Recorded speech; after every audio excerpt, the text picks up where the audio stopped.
I think we're rolling. Oh, I don't think I can do this. Bonjour, my name is Eloise. I'm from France. I can't do the accent. I don't know what you want from me. I can't do it. Bonjour, good evening, Ardent. Tonight we're going to have a very special time. I am Eloise. I am in France. I am French. I have 3 rules for you. Rule number 1, wear your mask. Rule number 2, listen to your leaders. Rule number 3, do not be stupid. Au revoir.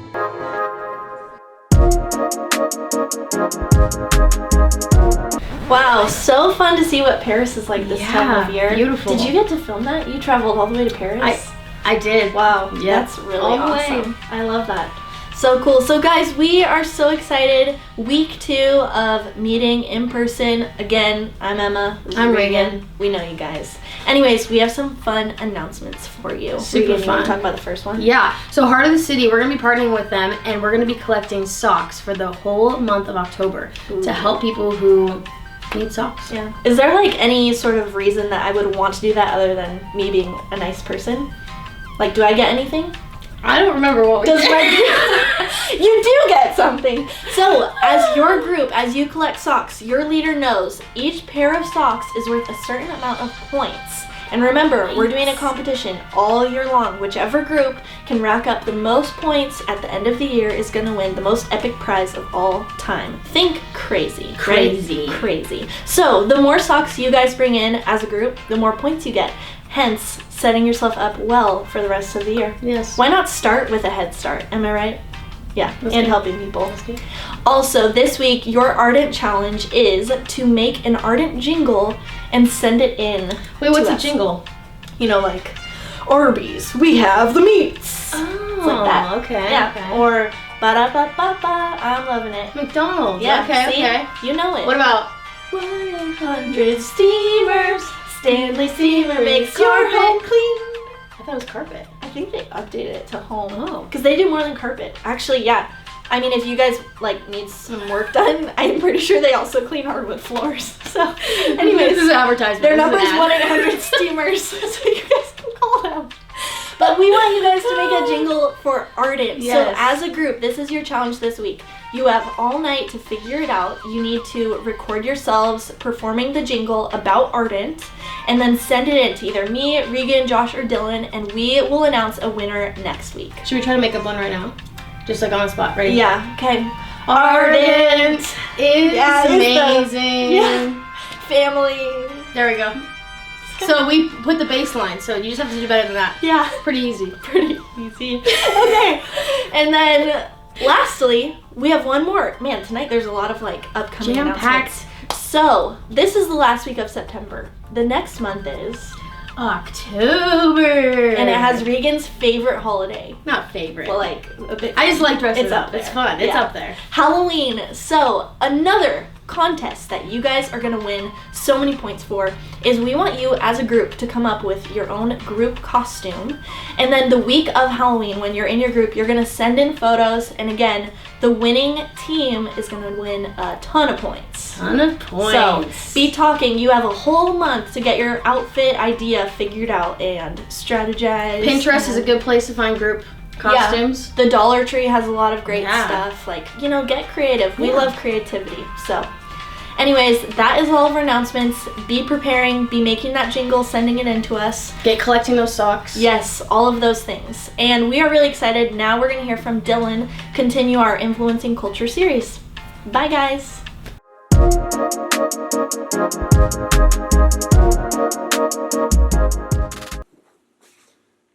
What is up, guys? I'm so stoked to get to talk to you guys tonight.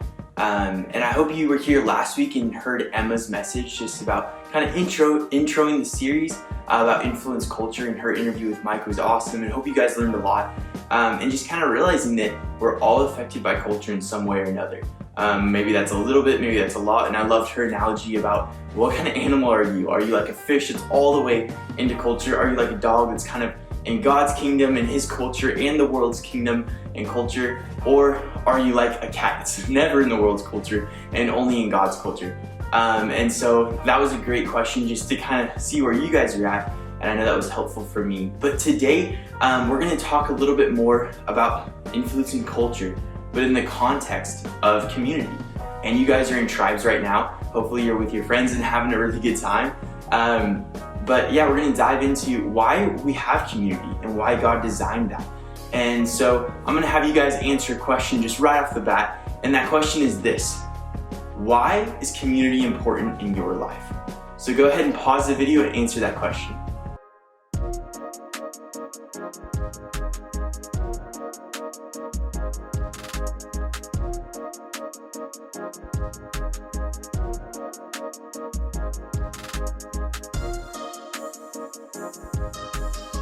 All right, welcome back. I'm sure there were some great answers to that question, and I don't think there's just one right answer. I think there's a lot of great answers, and I think that can go a long way. But I have a story for you guys, and this story is from Daniel 3.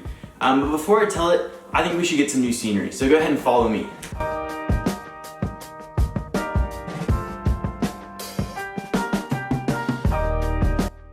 Okay guys, I want to tell you the story of Shadrach, Meshach, and Abednego. They were three guys that lived in a foreign kingdom. And the king of that kingdom decided to build a golden image. And he decided that at a certain time of the day, all the horns in the kingdom and the flutes and everything would play. And when you heard that noise, you were to bow down to the golden statue that he made. Well, Shadrach, Meshach, and Abednego, they believed in God, and they were like, we're not going to do that. So when all the music played, they decided to stay standing and they wouldn't bow down to the golden image. And the king was furious. He was super mad, and he had them brought to him. And he said, what the heck, guys? Why aren't you doing this? And they go, we believe in the God of heaven, and we can't betray him like that and bow down to your statue, and it goes against our beliefs. And the king goes, you know what? I don't care about your beliefs. You either need to bow down to my statue or I'm going to kill you. And they go, okay, king. Sounds good. You can threaten us in any way you want, but we would rather die than to disobey our God. So next day, the flutes and the trumpets and everything play, and who is left standing but Shadrach, Meshach, and Abednego? And the king has them arrested, and he sends his guards to them, and he goes, you know what? We're gonna throw them in a fiery furnace and burn them, because that's apparently what you do to people you don't like, back then at least. So the guards heat up the fire. The king goes, we're gonna actually heat up the fire hotter than it usually is, because I want to smite these guys. I'm so mad at them. And he was so angry. So he has the guards turn the fire up hotter than it usually was, which I don't know how hot a regular fire is to burn somebody, but I think a regular fire would do. And he has them thrown in. And his guards actually die because of the heat when they throw in Shadrach, Meshach, and Abednego. And they had all their clothes on. And the king is watching because he's ready for them to die. He's sick of them. So he's watching. And then one of his guards go, wait, I thought we only threw 3 of them in there. The king goes, we did. He goes, then who's the 4th guy in there? He looks like the son of God. And the king goes, oh my goodness. And he like realizes what he's done. And he says, Radshak, Meshach, and Abednego, come out of there. And so they come walking out, completely unsinged. And he goes, how does your hair and your clothes not even smell like smoke? And they go, our God saved us, king. You can do whatever you want to us, but he's gonna defend us and take care of us. And the king believed. And not only that, he sends out an order into the whole kingdom and says, anyone who dishonors the God of Radshak, Meshach, and Abednego will be cut up into pieces and their houses torn down. So that's just a story about people who stood up for their beliefs. And we're gonna talk more in a second, but I'm gonna head back now. I hope you guys enjoyed that story as much as I did. I think the coolest part about the story of Radshak, Meshach, and Abednego is the three of them together were able to stand in the face of a culture that literally was like, we're gonna kill you if you don't follow in our ways and do what we want. And they stood for what they believed anyways. But I really wonder, do you think Radshak, Meshach, and Abednego, if they would have been able to have the same ending if they weren't together? Do you think if it was just Radshak, if it was just Meshach, if it was just Abednego, if they were by themselves, if they would have been able to stand their ground in the face of literally death and stand for what they believe in? I don't know. I don't think humans were ever made to live life on our own. We were made to be in community. And it even talks about that in the Bible. When God created Adam, he was in the most perfect place. He had everything he could ever want. He had animals, he had food, there was no sin in the world yet. And yet God looked at him in Genesis 2 and he said, you know what? You weren't made to be alone. I'm gonna make someone to be with you. And he made Eve to be in community with Adam. And I think we were made to be in community just as much as Adam was made to be in community. And I think when things come our way and challenges and culture gets in our face, I think we were made to have a community that we can go to and talk to and struggle with and have good times with. And that's our hope for tribes. But my question is this. My question number 2 is this. Who is someone in your life that you can go to when you're facing adversity or hardship? Go ahead and pause the video and answer that question now.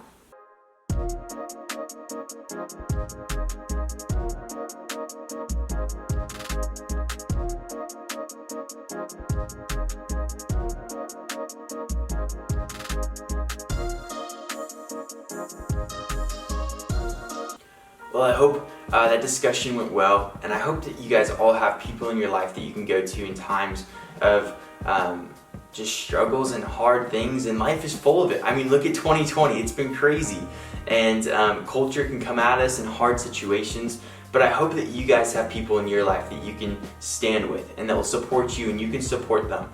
And right now, I want you to actually look around the room and look at those people around you in your tribe. And I hope that those people get to be some of those people that support you and help you. And those are the Radshaks to your Meshach and Abednegos. As funny as that is to say, but we really want tribes to be a place where you can find community and support.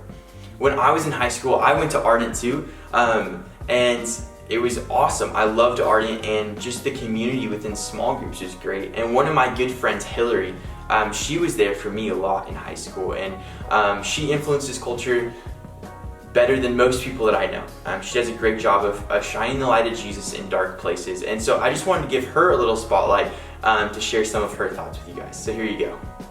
Hi, I'm Hillary. A little bit about myself. I just graduated from University of Oregon. Go Ducks. I used to be in the Ardent Youth Group too. I graduated high school in 2017, so just been a few years. I'm really good friends with Dylan, so he asked me to answer some questions for you guys. I've never just had one tribe. I've always had multiple groups of friends, and definitely the people that understood my heart, that were also pursuing after Jesus, had the same standards as me, were crucial. They held me to my standards. They normalized that lifestyle for me. I didn't feel alone in it that way. But also at the same time, if we're supposed to be Jesus to people and invite people who are non-believers into that lifestyle, we can't expect them to already be living that way. So still be friends with them, just don't change who you are.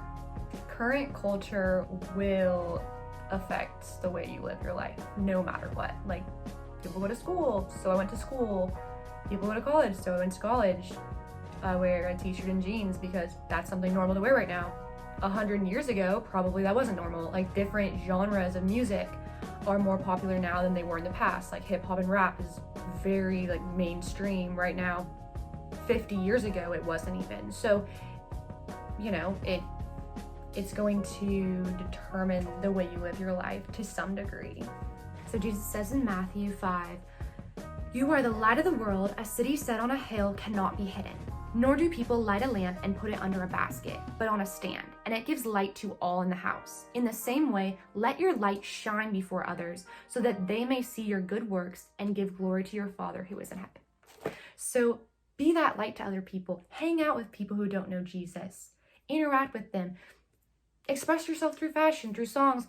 It doesn't matter as long as your heart is right and you are staying true to who Jesus wants you to be. Yeah, don't go do drugs and hook up with people. That's what I'm not saying that. But I'm saying if you know people that are doing that, be friends with them and invite them into your lifestyle, in how your lifestyle is healthier and you're experiencing the blessings of Jesus. Well, I loved hearing from Hillary. I thought she had some great thoughts.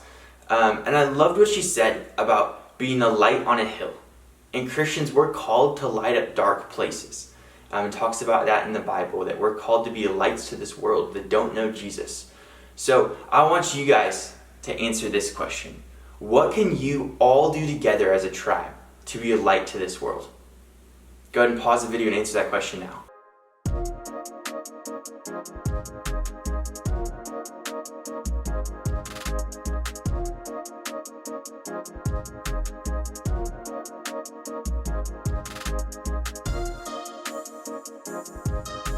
Thank you guys so much for listening to me tonight and following along as we just talk about how important it is to influence culture together in community and in your tribes even now.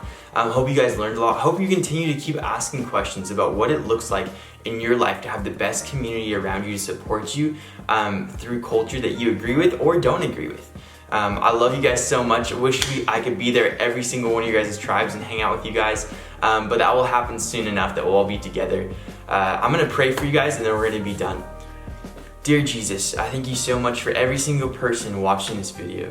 God, leaders, students, I pray that you would just bless them with community that would support them and love on them, that they'd feel like they could be their genuine selves. They wouldn't have to hide anything, they wouldn't have to fake anything, but God, that you would bring strong people into their lives that would love them and support them and stand up for what they believe.